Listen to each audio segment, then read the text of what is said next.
There are tons of podcasts on the internet where the host is underqualified. This is not one of those podcasts.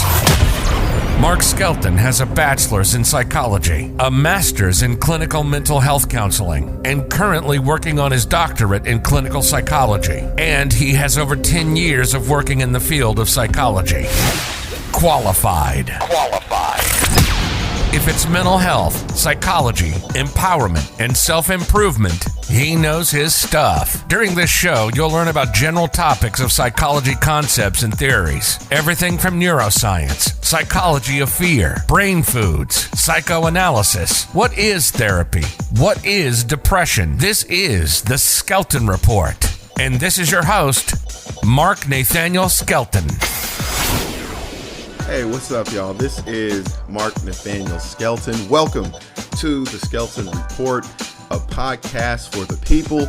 If you are joining us for the first time, you are my honored guest. And if you're returning, you know I appreciate the love. I hope you all had a blessed Easter weekend, Resurrection Sunday.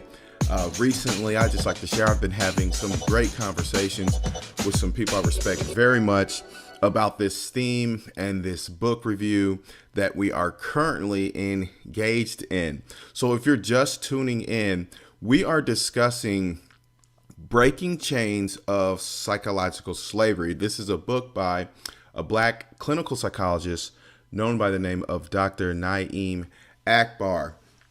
And just, as a disclaimer, I'm not a spokesman or an interpreter of his work, but I think it's very important for us in our community to lift up the experts that can speak to some of the circumstances and struggles and problems that we are facing. And so today we're going to be discussing Black leadership and what impact slavery may have had on Black leaders and how we view Black leadership. So once again, a startling statistic from a 2020 article by CNN Business titled, "After Years of Talking About Diversity, the number of Black leaders at U.S. companies is still dismal." So the two facts I want to highlight and lift up from this article is one that states that Black professionals in 2018 held just 3.3% of all executive or senior leadership roles, which are defined as within two reporting levels of the CEO, according to the U.S. Equal Employment Opportunity Commission.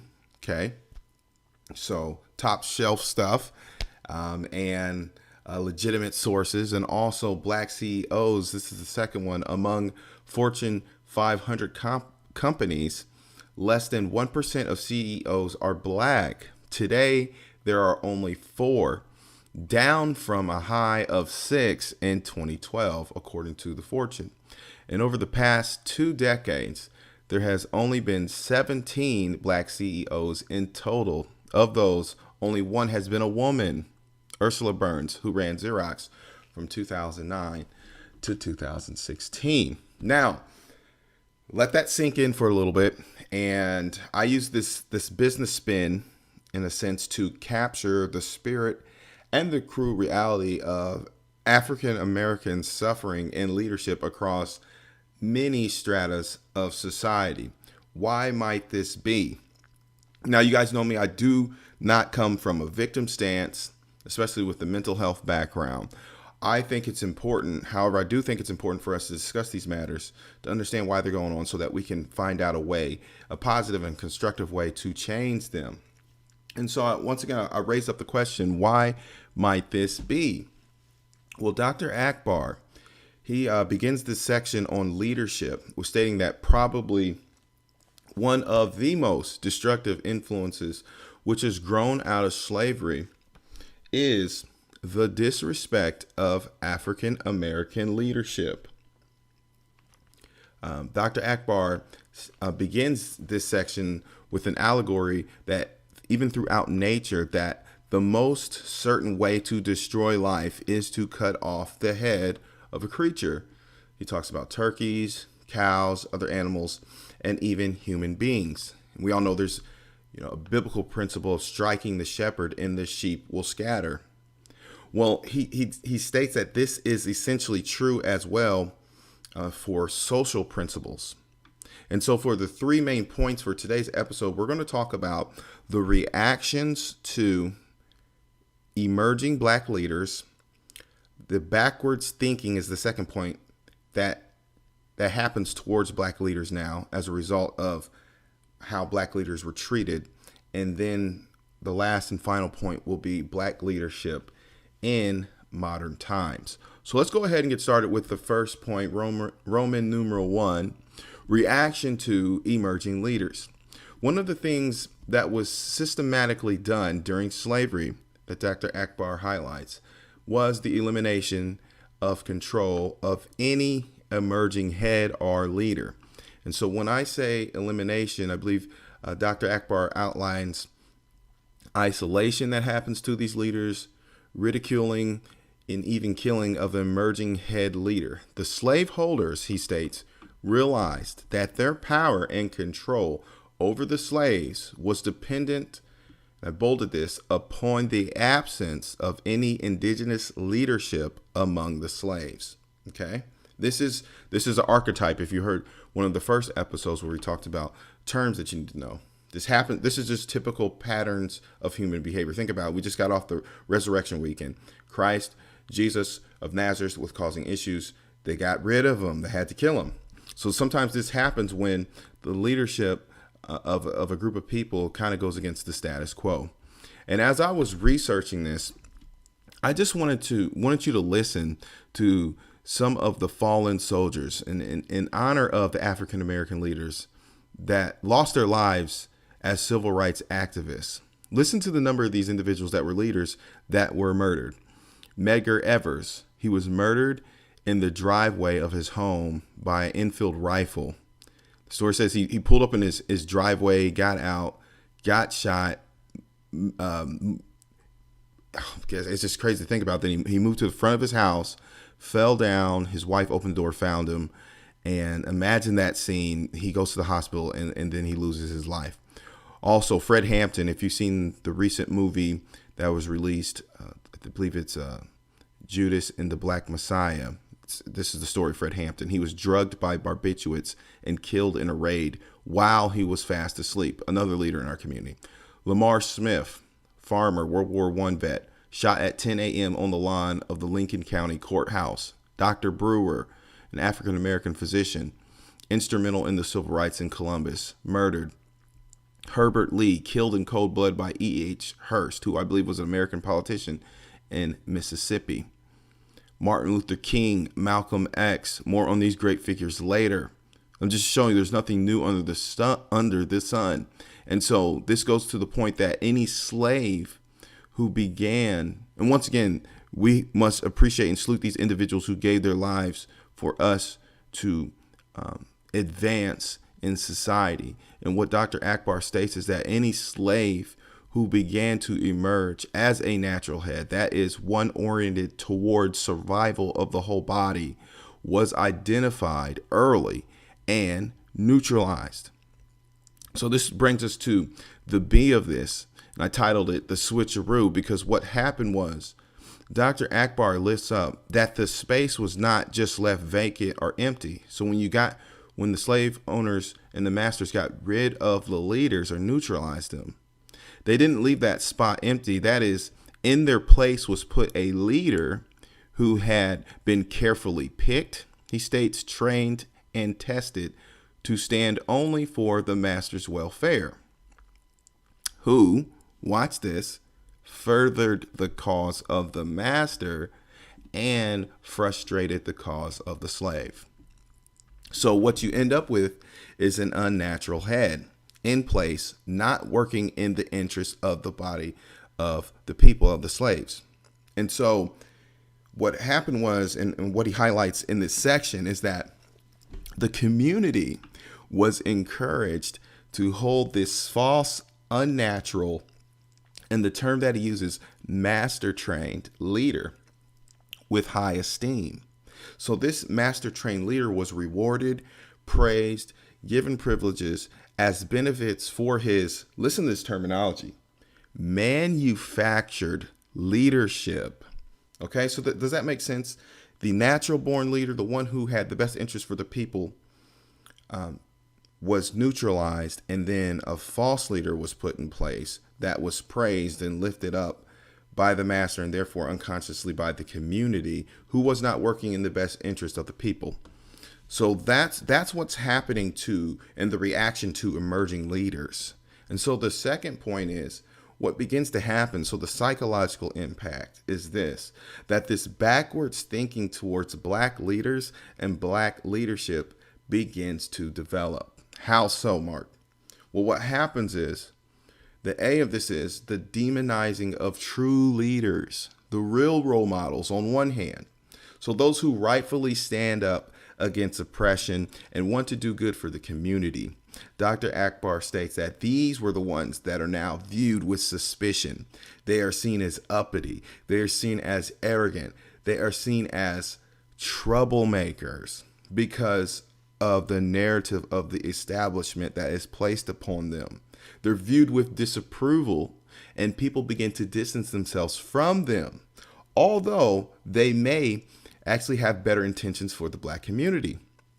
They become victims of snitching, sabotage, just like with Fred Hampton, and being distanced from, and they don't receive the support from the community that they rightfully should. Okay. And so naturally, I believe this stunts those who desire to be leaders as well. Let's make it plain. That's what happens to the leaders. I'm cool. I don't want to be a leader now. You don't think that conversation happened with some people seeing what happens to the leader?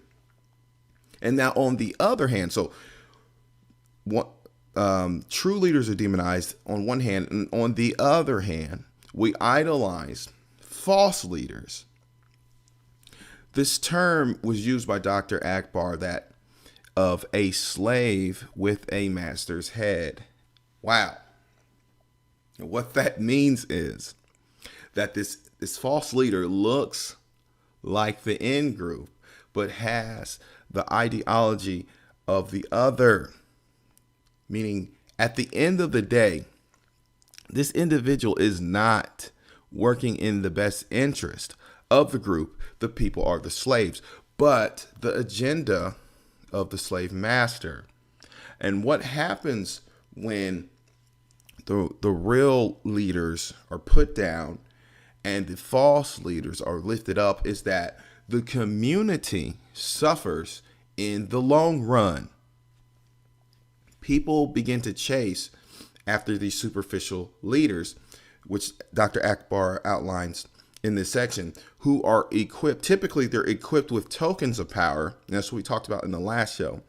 These are just objects of power like money, cars, and clothes, but they have no real power. And these tokens of power were given to them by the quote unquote master. And what happens is people tend to only accept the leader that is approved by the establishment or the master. So I was, I don't know if you heard Bernie Mac, rest in peace. He did a show live from Anaheim in the 90s, and he makes this statement that's so telling. He says, basically at the beginning, it's just like, yo, I know I've made it because Caucasian people are here, or the majority people are here in the crowd. They've come out to see me. And so, he got some laughs from that, but comical jokes are typically funny because they carry a level of truth. So what I'm saying is not that Bernie Mac is a false leader, but this comment, what it does is it carries the idea that I am successful, you are successful, black success can only come when it is approved by the establishment. Okay? Which raises a good point. I think it's so important. Once again, I always lift up George G.M. James states, when I say this podcast for the people, it's for everybody. This is for the majority population, the minority population, blacks, whites, Jews, Gentiles, man, woman, bond free. We all need to have this conversation so we can understand the sociology and the psychology that is taking place in our society. Okay, so how does this play out today? This is the last point.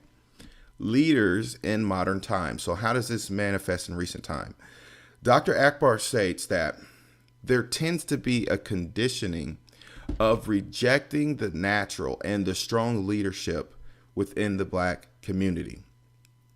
Now, during the civil rights movement, MLK, I know that I learned this from this section, is that MLK was opposed early on. I did not know that civil rights.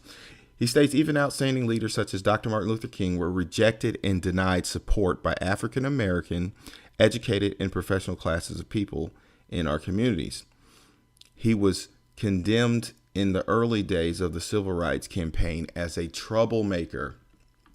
Now, I found an interesting article from the New York Times titled "The Black Evangelist Who Opposed Dr. King." And I want to share this with you. It's from 2018. There was an individual pioneering evangelist by the name of Elder Lightfoot Solomon Lightfoot Solomon Myshaw.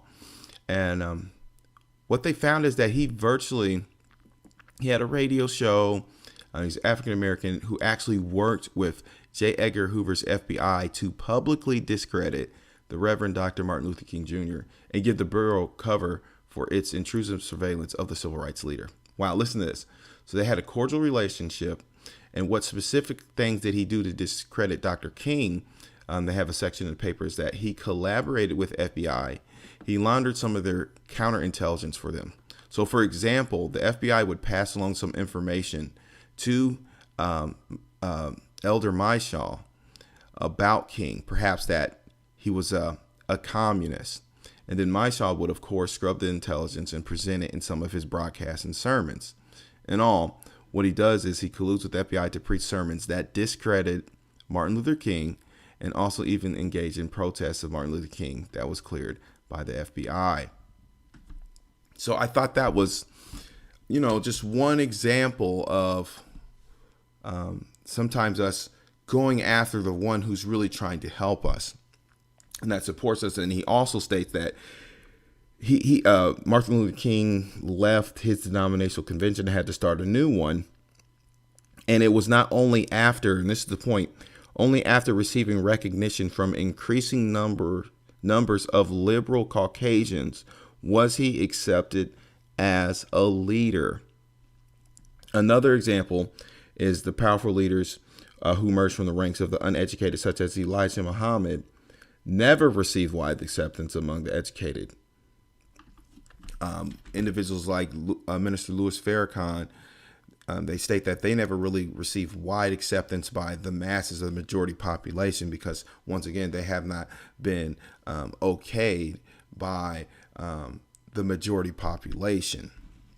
And he uses examples of like Malcolm X. Malcolm X seemed to get this stamp of approval, so he was more on the scene. But individuals like Elijah Muhammad wasn't. So these are just examples in kind of recent history for us. And when we look at things historically, civil rights was not too far ago. Also, he goes on and talks about how the media and the press plays a role in this and society. I had an interesting article in my social psychology class. It's an article on microaggressions. I'm planning on doing an episode on what that means. It's just little statements that are said they're kind of racist. They have like racist undertones to them.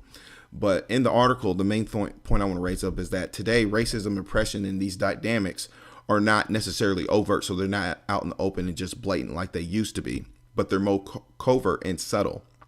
And currently Dr. Akbar shares that as well, that basically some of this racism and this killing, like our leaders aren't necessarily killed per se. Sometimes that does happen. But what happens is the press sometimes, how they do that, they fail to mention many of the outstanding accomplishments of indigenous African American leaders. And on the other hand, the least important statements from master appointed leaders gain front page coverage. He goes on to state that those that gain strong support are projected by the masters in media and press and are often chosen from uninformed athletes, politically naive preachers, or entertainers. The leadership of such persons seldom extend beyond their faddish and transitory stardom. All right. And, and even for me, I'm not hating. I think what happens in our community too is that certain celebrities are glorified, but, outside of sports, entertainment, I think a lot of questions I've seen and read about and talk to people about is where are, the press covering Black leaders, thinkers, public figures that are working towards measurable differences within our communities. And so personally, I find this dynamic evident within the business world and, as we're closing, the music industry and the educational system. Being back home from Indianapolis, Indiana, there was actually a university, a private Black college known as Martin University. And I would say, personally, I feel like until I come into this knowledge that this college, I don't feel like it gets the prestige and the status that it necessarily deserves.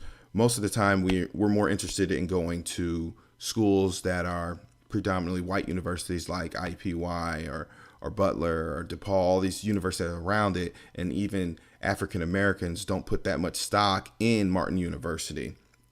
Same thing with music industries, right? Or our educational systems, our business world. We don't necessarily support Black businesses because they have not got the stamp of approval, or certain music artists that if you're not commercial, then we're not messing with you. So I think this is how I've kind of seen it within my personal experience.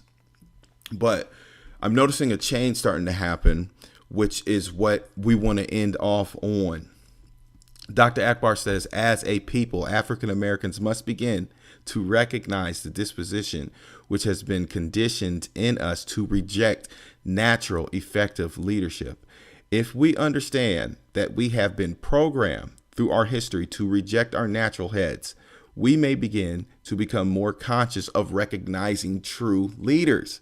It can be easily demonstrated that the persistent distrust and limited support given to African American leaders has its origins in the many inappropriate heads which has been affixed to our bodies historically. Dr. Akbar sums it up. So just as a conclusion and putting it all back together, is that elimination of Black leadership has taken place, primarily finding its roots in slavery.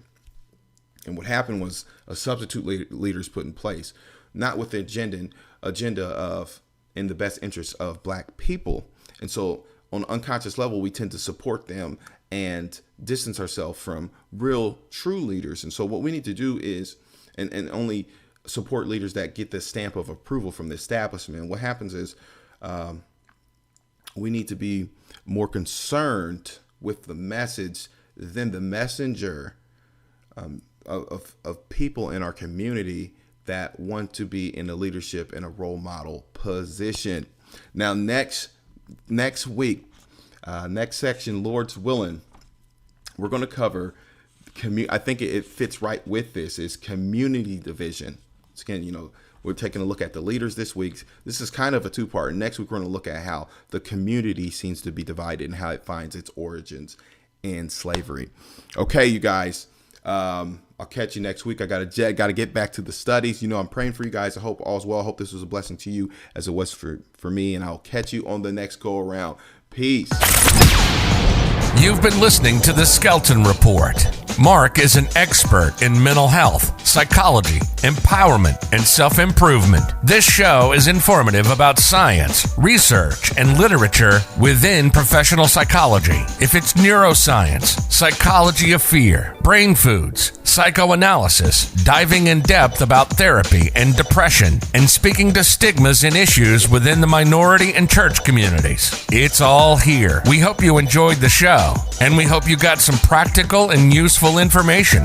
We'll be back soon, but in the meantime, follow us on Twitter and Instagram at Skelton_Neuro. Check out the website at SkeltonNeuroCounseling.com. And if you have questions or comments, email Mark at SkeltonNeuroscience@gmail.com. Till next time, this is the Skelton Report, signing off for now.